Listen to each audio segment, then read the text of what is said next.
In this video, I'll be sharing the story of a Thai horror film called Death Whisperer 3, which was released on October 1, 2025. The story begins in the year 1825, where a woman is running through a ruined village while carrying a newborn baby tightly in her arms. The woman prays to God to keep her as danger closes in from behind. With no other choice, she steps into a river, trying to cross it while holding her baby. But suddenly some British soldiers come running toward her. Without hesitation, the British soldiers open fire. A bullet strikes her hand, and as a result, the baby slips from her hand and falls into the river. The woman tries to save her baby, but the baby is swept away by the current of the river. Later, the woman walks into a village temple, holding what appears to be her baby. She cries out to the goddess, accusing her of betrayal even after a lifetime of devotion, but in return, her child was dead. In a shocking moment, she throws the baby into the sacred fire. The villagers, horrified, rush toward her and begin to beat her mercilessly. But the baby she threw into the fire wasn't real. Before anyone can react, the flames begin to spread rapidly throughout the temple. The woman enters the temple and is now completely consumed by madness, starts destroying everything around her. The villagers stand with folded hands in fear as the woman screams that she will take revenge on all of them. Moments later, the raging fire engulfs her completely, and just like that, she disappears into the flames. In the next scene, a large farmhouse is shown, and the year is 1976. Inside, a young girl named Yi is running towards her elder brothers, Yak, because her other brothers, Yad and Yoz, are pulling out her loose tooth. They manage to remove it, and their mother tells them to toss the tooth onto the roof so that Yi's new tooth will grow properly. Just then, their pregnant sister Yad arrives home at the house. Soon after, Yoz tossed Yi's tooth onto the roof of the house. Later, during lunch, the family gathers together, laughing and guessing whether the unborn baby of Yad will be a boy or a girl. Later that night, Yak goes to Yad's room, and the two begin to talk about their sister Yam, who died in the previous part of the movie. It was midnight, and while everyone was asleep, a demonic hand took Yi's tooth away from the roof of the house. The next morning, Yi goes to school like any normal day. But as she prepares to leave the science lab, she hears a strange eerie sound echoing through the empty room. So, she got frightened and rushed into the corridor to get out of the school building. But suddenly the classroom doors around her begin opening on their own, and the exit door of the school building suddenly closes by itself. Yi tried to open the exit door but failed. At that moment she sees a female ghost standing silently in the distance. She got terrified and started running backward, but the female ghost suddenly appeared right in front of her. At that moment, her three brothers arrive to pick her up. Hearing her scream, they rush inside the school. The eldest brother, Yak, forces the exit door open and enters the science lab room. He sees Yi trapped inside a glass box, and the female ghost is strangling her. Yak smashes the glass box, and instantly, the female ghost vanishes. After that, Yak pulled Yi out safely. But suddenly, Yi grabs a sharp piece of glass and attacks Yak, revealing that she is possessed. Meanwhile, the school gardener who is also possessed blocks Yoz and Yad from entering the classroom. Inside the classroom, Yi continues attacking on Yak. Yak notices in the glass reflection that Yi is no longer herself, but the female ghost. After beating Yad and Yoz, the possessed gardener enters into the classroom and violently starts attacking Yak as well. Yak fights back, but sees Yi giving him an eerie smile. A moment later, the gardener strikes Yak from behind. Suddenly, a whispering sound begins to echo through the air, causing Yoz and Yad to lose consciousness. Meanwhile, Yak struggles to stay awake. In desperation, he lights a lighter and burns his own hand, just to keep himself conscious. But Yi calmly leans forward and blows the flame out, and then Yak also collapses unconscious. After that the ghost takes Yi away. The scene cuts to Yak at home, where Payfin is bandaging Yak's wounds. Their mother is begging them to bring Yi back alive. Realizing the situation is beyond normal understanding, Payfin suggests using a Ouija board to contact the spirit of their deceased sister, Yam, and ask her spirit about Yi's whereabouts. With no other choice, they all agree. So, Yak, Yoz, Yad, and Yad gather around the Ouija board, placing their fingers on a glass set that is kept on the Ouija board. Yad calls out for Yam's spirit to enter the glass. Suddenly, the lights in the room begin to flicker. Yoz nervously asks, "Is Yam here?" The glass moves and stops at yes on the Ouija board. Yad then asks where Yi has been taken. The glass begins to move again, letter by letter, spelling out a strange and unfamiliar place called Bong Sanad Byang. Yoz questions whether this is really Yam's spirit, but suddenly the glass starts spinning wildly across the Ouija board. Due to a burning sensation, Yad and Yoz pull their fingers away. Yak holds on and struggles to keep his finger on the glass that spins uncontrollably. Then, a ghostly face of a woman appears within the glass, and in an instant, it shatters into pieces, and the scene shifts to Yak standing alone in a forest. He looks around and is confused to see a group of Japanese soldiers marching toward him. They walk straight through him as if he doesn't exist and enter a nearby cave. Yak follows them inside the cave where the Japanese soldiers discover several dead bodies. They find a woman sitting alone there, and she is the only one alive. As the Japanese soldier questions her about what happened, Yak witnesses everything in silence. Then suddenly that same whispering sound fills the cave. One by one, the Japanese soldiers begin to turn their weapons and shoot themselves, while one soldier slits his own throat. After that, the woman suddenly appears right in front of Yak, revealing her old scary face. The woman then tells Yak that if he wants to save his little sister, Yi, then he must come to this cave. Before Yak can respond, she starts whispering a dark spell, and as a result, Yak freezes his body. Then the scene shifts back to reality at Yak's house, where he lies unconscious on the floor. Pathan quickly removes a sacred necklace from his own neck and places it on Yak and continues praying. Moments later, Yak comes back to his senses. The next morning, Yak and Pathan set out on a journey to Bong Sanat Byang to find Yi. On the way, Yak asks what kind of place Bong Sanat Byang is.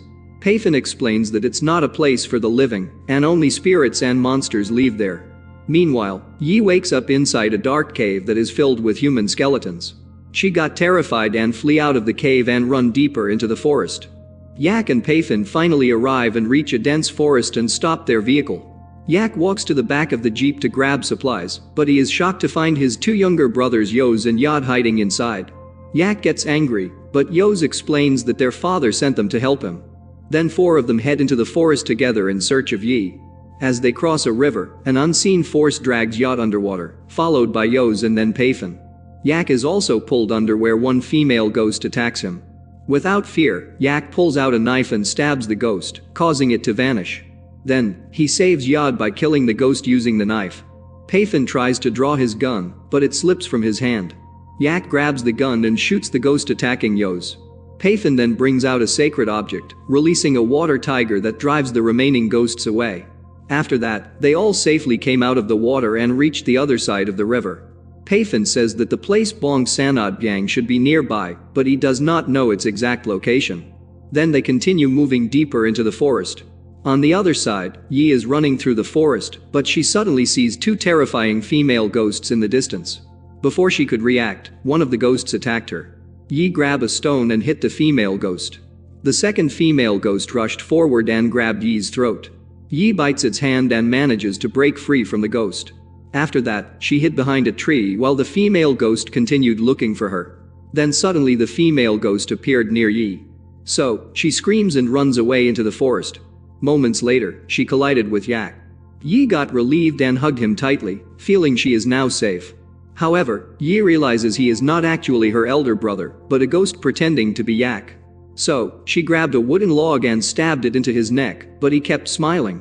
Yi gets terrified and runs away. Soon, Yi realized that she had unknowingly returned to the very same cave she had escaped from earlier. Then she sees an old woman with a horrifying face standing at the cave entrance, the same terrifying woman Yak had once seen in his vision. Before Yi could escape, an individual force dragged her into the cave.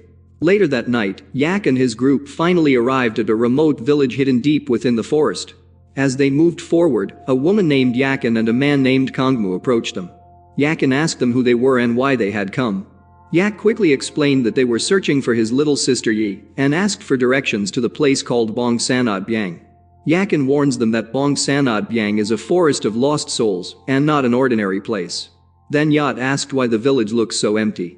Yakin began to tell a dark story buried in the past. She revealed that 80 years ago, in 1896, a powerful evil spirit attacked their village.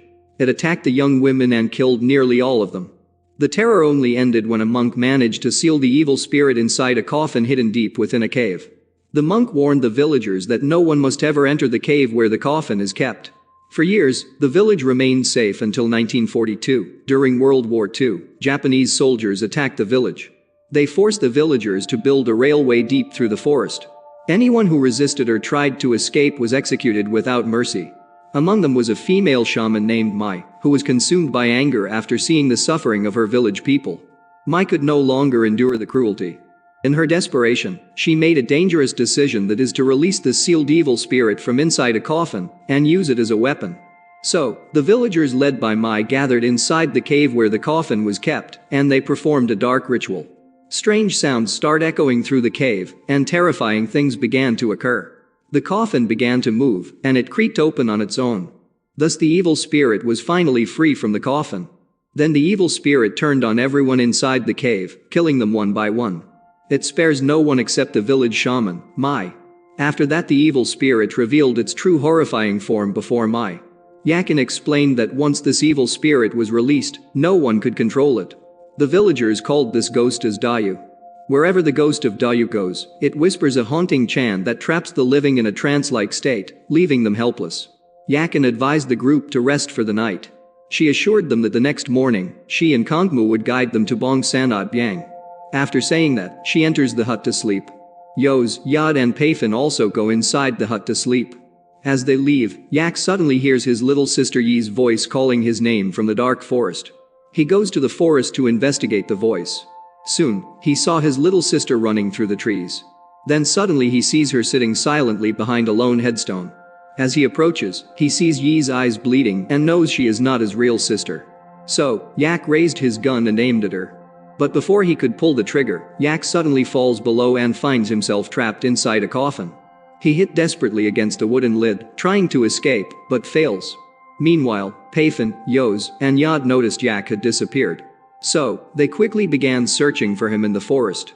After a while, they found his gun and flashlight lying on the ground, but Yak is nowhere to be seen. Just then Yak's hand burst out from beneath the soil. Yoz and Yad rushed forward, pulling him out of the coffin. That same night, in the farmhouse, Yad is sleeping in her room. Suddenly, she wakes up and sees Yi's demonic form looking at her. Slowly, Yi began crawling toward Yad. In a chilling voice, Yi asked if she could take the baby inside Yad's womb. Yad immediately pushed Yi away and grabs a gun from her drawer. She pointed the gun at Yi and told her that you are not my little sister. And then she pulled the trigger, but Yi vanished into thin air. Moments later, Yad began hearing the whispering voice echoing all around her, and eventually she collapsed and lost consciousness. The next morning, Yak and the others set out for Bong Sanat Byang. As they arrived at the edge of the forest, Yakin warned them that this was a forbidden forest where talismans and spells were useless. The only protection came from sacred bells tied to the trees, which would ring whenever danger approached. She suggests that everyone take one. But Kongmu explains that locals do not require the bell. Kongmu added that the locals didn't need such protection, but for outsiders, it was the only chance of survival. So, they took the bells and stepped into the cursed forest. Not long after entering, Yad suddenly heard Yi's voice. He looked ahead and saw her running through the trees. Without thinking, he followed her deeper into the forest. But after a few moments, he realized that he is completely alone. Then, in a distance, he saw the female shaman Mai. Yad raised his gun and aimed at her, but she ran away. Yad followed her, but suddenly she appeared right in front of him. Meanwhile, Kongmu realized that Yad was missing and alerts the others. So, they immediately turned back to search for him. While searching, Yak found Yad's sacred bell lying on the ground.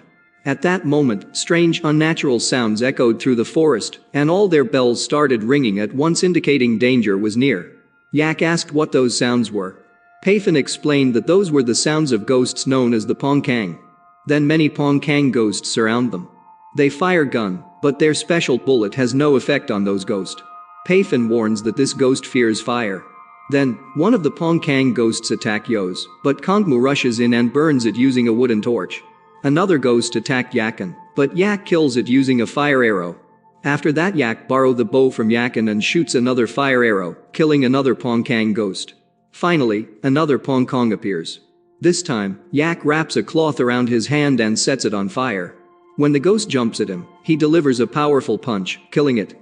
After that, the group was still talking, trying to understand everything that had happened so far. Meanwhile, Yoz quietly walked away toward a nearby water source to clean the wound on his hand. As he bent down to wash his hand, he saw a dead body floating in the water. Yoz slowly turned the dead body and realized it was his younger brother Yad's dead body. But Yad suddenly opens his demonic eyes and drags Yoz into the water. Hearing Yoz scream, Yak and Pafin rushed toward the water. But when they arrived, they found only his bag and sacred bell, but there was no sign of Yo's. The remaining group moved forward and eventually reached the cave that Yak had seen earlier in his vision. Yak says that he had been here before during the Ouija board ritual and believed that the ghost of Dayu had been guiding him here all along. Yakin warned everyone to stay alert because from this point onward, things would only get worse. As they entered the cave, suddenly, Yak sees Yi in the distance and rushed after her, while Yakin follows behind him. As a result, Yak and Yakin got separated from Payfin and Kongmu. Moments later, Yak and Yakin heard a strange and chilling sound. Then a giant snake appeared right behind Yakin. Yak shoots at the giant snake, and it disappears. But the sound of something slithering still echoed through the cave. Moments later, the giant snake attacked again, but this time, Yak managed to cut off its head. However, from the severed parts of the snake, a woman's head begins to emerge. Then a second giant snake also appeared before them. The first snake with a woman's head attacks Yak, but he cuts off the woman's head. Next, the second snake attacks Yakin, but she shoots an arrow straight into its mouth. At that moment, another woman's head emerges from the second snake's mouth, and it continues to attack Yakin. But Yak stepped in and beheaded it as well. After that, they both run from there, while the two monstrous snakes transform into ghostly women, picking up their severed heads and reattaching them to their bodies. Then, Yak and Yakin find Yad, Yi, Yoz, and Yad all tied up and sitting motionless in a trance-like state, except for Yad. This is also the exact location where a dark ritual had once been performed to awaken the ghost of Dayu. Yak immediately rushed to free Yad. Then he tried to bring Yi back to consciousness, while Yad and Yakin untied Yoz and Yad. Slowly, they all seemed to regain awareness. But just as they were about to leave, Yi suddenly stopped Yak. In the next second, Yoz attacked him, revealing that Yoz, Yad, and Yi were all possessed. When Yak regained consciousness, he found himself tied up and hanging. Standing before him was the female shaman, Mai. Then Mai stabs a knife into his stomach. Yak asks her why she wants to awaken the ghost of Dayu. Mai calmly replied that Dayu had given her a new life, and through its power, her people would achieve immortality. Yak told her that Dayu was nothing but a wicked spirit, and he had already defeated it once before. But Mai responds that Dayu was never truly destroyed, but only put into a deep sleep. And now, she would awaken it again using a new host. Then she shows a teeth, saying it belongs to Yi. This means the demonic hand that took Yi's tooth from the roof earlier was actually Mai. She dropped the tooth into a ritual vessel. Then, she pulled the knife out of Yak's body, making his blood pour into the same vessel. Mai explained that to awaken the ghost of Dayu, she needed the blood of the one who had once defeated Dayu. Finally, Mai placed her hand on Yad's womb, claiming that this unborn baby will restore the power of Dayu. Then, she pours the contents of the vessel into a small well-like pool carved into the ground. The surface of the water began to ripple, opening a gateway to hell. Then, from the depths of that dark pool, the ghost of Dayu began to rise. At the same time, Mai prepares to take out Yad's unborn baby from her stomach using a knife. But just before that, Payfin had arrived there and shot at Mai, interrupting the ritual. Instantly, the ghost of Dayu was pulled back, retreating into the depths of the pool. At that moment, one of the female ghosts, which can transform into a giant snake, appears out of nowhere and attacks Payfin. Meanwhile, Yakin rushed forward and freed Yak. Then a brutal battle breaks out between the humans and the ghost. The humans fought desperately against the two terrifying female ghosts. In the middle of the fight, Yak shot and killed one of the female ghosts that tried to snatch Yad's newborn child. Yak then turned to Payfin and asked how they will kill the ghost of Dayu. Payfin explained that the sacred bells they carried were not ordinary, and it contained mercury sealed inside, which is a holy substance capable of destroying the spirit. He further said that to destroy the ghost of Dayu permanently, mercury must be placed into its forehead. Payfin says he had already used almost all the mercury bullets, but only one bullet remains in his gun. So, he could not afford to miss it while killing the ghost. Suddenly, the second female ghost reappeared and killed Kongmu instantly. Yakin tries to help him, but she is killed as well. As Yak turns toward the female ghost, it vanishes into thin air. Moments later, the dead bodies of Kongmu and Yakin mysteriously disappear. At that moment, Yad's water breaks, and she is about to give birth. Then, a baby boy was born, and everyone is overwhelmed with joy when seeing the newborn baby. Meanwhile, Mai's body began to crumble into dust and slowly fall into the same pool that is meant to open the gates of hell. She had sacrificed herself to awaken Dayu once again. As a result, Dayu suddenly emerged and stabs Payfin in the stomach with her hand. Yak grabbed his gun and pulled the trigger, but it does not work. So, he dropped the gun and pulled out a knife. But before he could strike, Dayu used its power and forced the knife out of his hand. The knife fell directly into the birthwater on the ground. Then the ghost of Dayu begins whispering. Hearing the whispering sound, they all started losing consciousness. The ghost declared that she would take Yi's body and kill all of them. At that moment, Yakin's spirit appears and tries to resist the ghost of Dayu, but the ghost attacks her instantly. Kongmu's spirit also emerged and rushed forward to attack Dayu, but she consumed his body, killing him forever. Yakin turns to Yak and says that the birthwater is holy. It carried the power of new life, and that power could destroy all evil spirits. So, Yak grabbed the knife soaked in the birthwater and stabbed Dayu, causing her to scream in pain. At that very moment, the second female ghost appeared again to help Dayu, but Yo's shot and killed it with the last mercury bullet. While Dayu is suffering from pain, Yak takes his sacred bell and asks Yod for a gun. He placed the bell on the forehead of Dayu and pressed the gun against it. Then he fired the gun, making the bell containing mercury shatter inside the head of the ghost. As a result, Dayu screams from pain. Yak then grabs the knife, jumps forward, and stabs Dayu again. Both of them fell into the dark pool. Yak pushed the ghost deeper below the water. As he tried to escape upward, Dayu grabbed his leg, but Yak kicked her away, sending her back into hell. After that he emerges from the pool and says that he has finally sent Dayu back to hell. Hearing that, Yakin's spirit smiles and fades away in peace. Yak then rushes to Payfin, and everyone gathers around him. Payfin knew he wouldn't survive. So, he asked Yak to take care of his daughter, and then he passed away. In the final scene, Payfin's daughter stands silently before her father photograph with her eyes filled with tears, and with this, the movie comes to an end.